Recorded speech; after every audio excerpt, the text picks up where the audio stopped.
Hello and welcome. You're watching UATV News with me, Ksenia Bugay. Let's start with the latest developments. The White House confirmed Ukraine's right to join NATO. The United States believes that the right of our country to determine its prospects for membership in the North Atlantic Alliance, as well as the decisions of the states of the alliance on its expansion, correspond to the foundations of European security. This was stated at a briefing in Washington by the press secretary of the White House, Jen Psaki. She commented on the reaction of the United States to the demands of the Russian Foreign Ministry to provide guarantees that NATO will not expand to the east and that Ukraine will not join the alliance. We will be taking. The President's view, the administration's view, is that the right of sovereign nations to choose their partnerships and alliances is a core principle of European security and has been agreed to and reaffirmed many times over the years.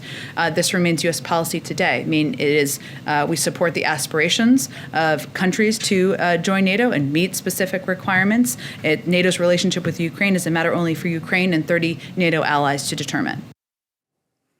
In order to quickly repel Russian aggression, Ukraine needs more than just defensive and offensive weapons.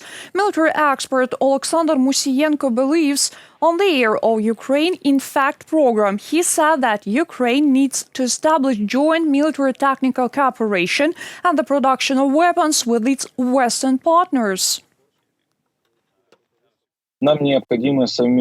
We need joint military technical cooperation and the production of weapons on the territory of Ukraine. We have the potential. We are in some way interesting to our partners, of course, in the sphere of rocket technologies, aircraft construction and others. And they are interesting to us because they have practice, technical parameters, technologies, innovative production and so on. I think how would we implement the agreements that have already been signed, the memorandums on military technical cooperation in the defense industry in order to jointly produce certain weapon systems that we really need very much.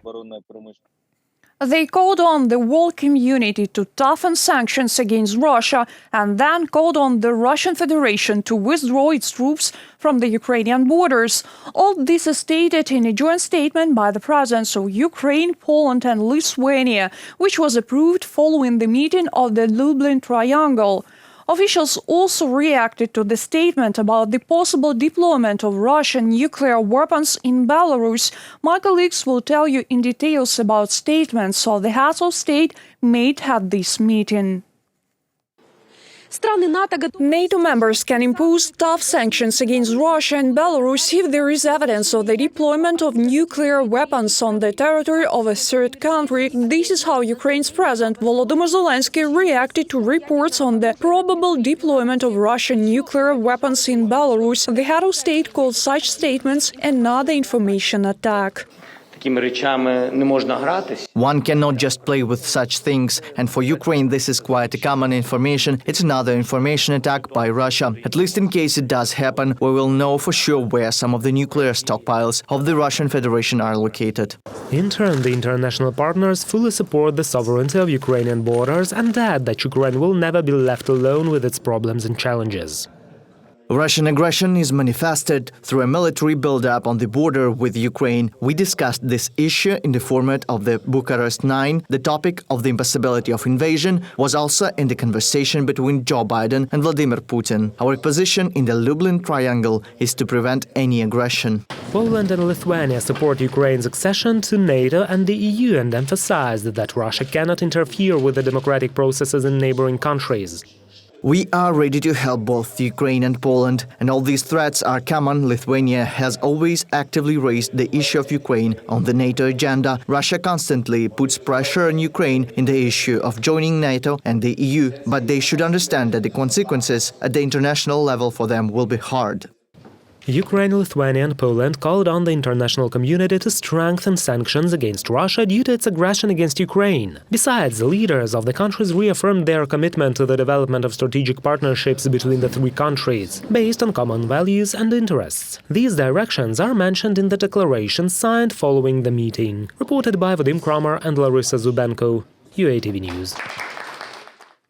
And on the next day after the three presidents' meeting, a conference, Diplomacy 30 Strategy of a Strong State, opened in the town of Huta. More than 300 diplomats and representatives of various ministries gathered to discuss Ukraine's actions on the international arena. Opening the conference, Ukrainian president described his vision of modern Ukrainian diplomacy. That is, it should be dynamic, creative and ambitious, and therefore effective. At present, Ukraine is actively strengthening its international ties by joining the regional unions like the Lublin Triangle. Besides, the issue of Crimea's illegal annexation has been raised at the highest level during the Crimean Platform Summit, which involved 46 countries of the world. According to the head of state, it is also necessary to clearly state Ukraine's intentions without postponing the important decisions, such as joining the EU and NATO. We cannot accept the unfortunately popular thesis that we are likely to join the EU in some 30 years and NATO in some 50 years. It demotivates us and slows us down. That is why we cannot waste time to some unnecessary things. We are willing to unblock the process of peaceful settlement of the conflict in Donbas, return the Crimea, and become members of the EU as soon as possible. MH17 case, the investigation did not find any traces of other weapons that could have shot down the Boeing, except for the Buk anti-aircraft missile system. This was stated by the prosecutor Manon Ridderbergs during the hearing in the District Court of The Hague. Hearings on the case of the plane crash resumed the day before at the Schiphol complex. Today, the Dutch prosecutor's office read the indictment for the second day. On Monday, prosecutors announced the names of 4 accused. Yirkin, Dubinsky, Pulatov and Harchenko were directly responsible for the delivery and firing the Buk. Their actions led to a plane crash and the deaths of 298 people in the skies over Donbas on July 17, 2014. High treason and assistance to illegal armed groups, the former president of Ukraine and now the member of the parliament, Petro Poroshenko, was informed of the suspicion and summoned for questioning to the State Bureau of Investigation. More details about the investigation further in the report. Former president of Ukraine Petro Poroshenko is suspected of financing terrorism, treason and assistance to the activities of a terrorist organization by concluding agreements with illegal armed groups in eastern Ukraine. The illegal actions of the mentioned MP were assisting the Russian Federation and terrorist organizations in the so-called Donetsk and Luhansk People's Republics in subversive activities against Ukraine, which is one of the forms of treason. In addition, after concluding contracts for the supply of coal, the suspects and other accomplices of the crime provided material assistance to the activities of terrorist organizations in the amount of over 200 million hryvnias, that is almost $7.5 million US. The State Bureau of Investigation reports that they have carried out a number of investigative actions and examinations and have sufficient grounds to detain Petro Poroshenko.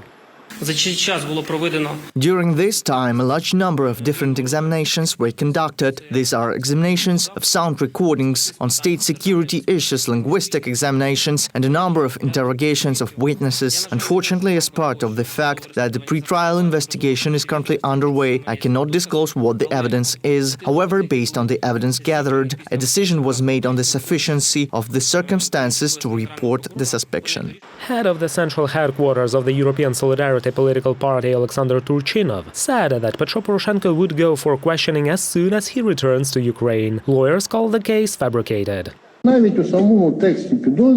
Even in the text of the suspicion itself, it is acknowledged that there is an empty story where there is no evidence and no documents. This show is aimed exclusively at the society, at creating some new video clips which are planned by the authorities. Earlier, Prosecutor General Irina Venediktova stated that the presidential administration during Petro Poroshenko's presidency could play a key role in organizing coal supplies from separate areas of Donetsk and Luhansk regions. Petro Poroshenko himself is summoned for a second interrogation on December 23rd. Reported by Vadim Kramer and Svetlana Sich, UATV News. The new head of the specialized anti-corruption prosecutor's office would be elected by the end of this year. They hope in the office of the President of Ukraine. They believe that the competition committee has everything necessary for this. However, on the eve, the Kyiv District Administrative Court canceled the procedure for the committee's work and holding of the competition itself. Due to changes in legislation, the tender committee does not have the appropriate powers. The final meeting was to take place today. Diplomats from the United States, the European Union, Great Britain and Canada have announced that they will participate in it as well. They said in the office of the president that the court's decision is not final and will be challenged on appeal. The cost of fuel makes about 75% of all expenditures for heat production at Ukrainian thermal power plants. Therefore, given the instability in the energy market, it is beneficial for heat suppliers to be able to change the type of fuel, switching from coal to biofuel or gas. This was stated by head of the Naftogaz Teplo company Fedor Shevchenko. Now, the heat tariffs in Ukraine are lower than the market wants. The state compensates the producers for the difference. But in order to ensure the stable operation of the system, it is necessary to modernize the heating networks in order to use fuel more efficiently and reduce delivery losses. Now, in many cities, there are old heat supply schemes that still work. Most heat producers do not really know what their load is. Heating networks are designed for loads that were relevant for the Soviet Union. Ukrainians have already spent 134 million hryvnias they got within the frameworks of the e-support state program. This was announced by Prime Minister of Ukraine Denis Shmyhal. The citizens mostly buy books, theater and train tickets. Shmyhal also noted that thanks to the state business support program, a record GDP growth in dollar terms is expected in Ukraine this year, and the average salary has already reached $550. More than 4.9 million Ukrainians have already opened bank accounts, and 4 million have registered to receive money under the president's program e-support. This is the second program of assistance to businesses affected by quarantine restrictions this year. Denis Shmyhal, Prime Minister of Ukraine. Ukraine will receive 42 million doses of vaccine against COVID-19 next year. This was stated in the Health Ministry. In addition, new supplies of vaccines will guarantee that 70% of the country's adult population will be able to complete the full course of immunization. Meanwhile, more than 110,000 people got vaccinated against coronavirus in Ukraine over the past day. Йдеться про 25 мільйонів. There would be 25 million doses of Pfizer vaccines, 6.5 million doses of CoronaVac vaccine, and 10 million doses under the COVAX initiative. That is, we have already guaranteed the delivery, so that 70% of the adult population of the country are revaccinated with 2 doses. In general, 6,029 new cases of COVID-19 recorded in Ukraine over the past day, including 390 children. The number of deaths has also decreased. Ukraine is at the 9th place in the world in terms of mortality rates from COVID-19. This is the Worldometer's data. The leader in the number of new cases of the disease is Kyiv. Almost 1,500 people got a positive test in the capital. Besides, they stated in the Ministry of Health that the first Ukrainian who had the confirmed Omicron strain has already recovered.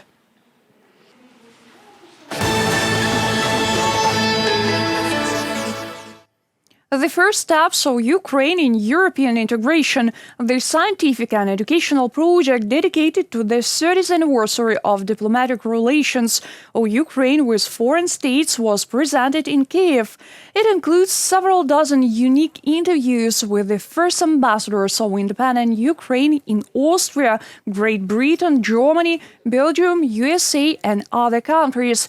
They were sent for storage to the Pshenichny Central State Cinema, Photo and Phone Archive of Ukraine.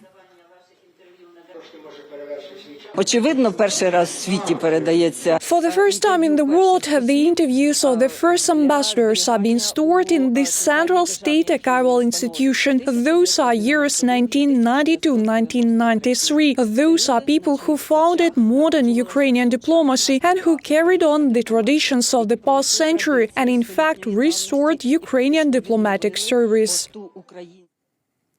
He won the Ukrainian startup competition, participated in the IT World Exhibition in Lisbon, and attracted the attention of European universities. All this is about the development by 12-year-old inventor Mark. He made the multifunctional robot. Our correspondents met with the young engineer. It took only a year for Mark to start studying robotics and then develop an up-to-date project. I just saw that people needed help. I wanted to help somehow and created this robot. First we tested the camera, then made all the necessary connections. The body was made on a 3D printer. The project was named after its creator, Marco Bot. Now it has been improved. They have built-in motion sensors, an object recognition camera and a speaker. All those elements are controlled by artificial intelligence. Mark Obot is a universal robot brain. He knows how to recognize objects and depending on the settings, reacts to them. Now, for example, he is attuned to faces and he will not recognize mine. It can work as a guard, but on another platform, the Marco bot can even defuse an explosive device. Mark was helped by his teacher Haldun to improve the system to its current level. According to teacher, the whole secret is not to be afraid of mistakes. We won't learn anything if we make no mistakes. If we want to create robots or make a pure Ukrainian product, we need to invest in this generation now. They are young and talented, as I call them. With the support of the Kyiv Polytechnic Institute on the basis of Mark's project, a Huta bot was created. It's an android that represented Ukraine at the International IT Exhibition in Lisbon. Many people think that an exhibition is just a task to go see a city, travel somewhere. In fact, the main task of the exhibition, which we pursued, is to show our team, our project, and find outside support. After we returned to Kyiv, we signed a memorandum with a non-governmental organization from the Ministry for Digital Transformation. We will try to create new compatible projects. Thanks to the successful presentation of Huta, universities and businesses from the UK, Denmark and Estonia became interested in the development. In future, this will make it possible to establish cooperation on student programs with international technical universities. Reported by Vadim Kramer and Danilo Kobza, UATV News. That was our final story today. More updates on our official website, YouTube, Facebook and Twitter pages. Stay healthy and take care of yourselves.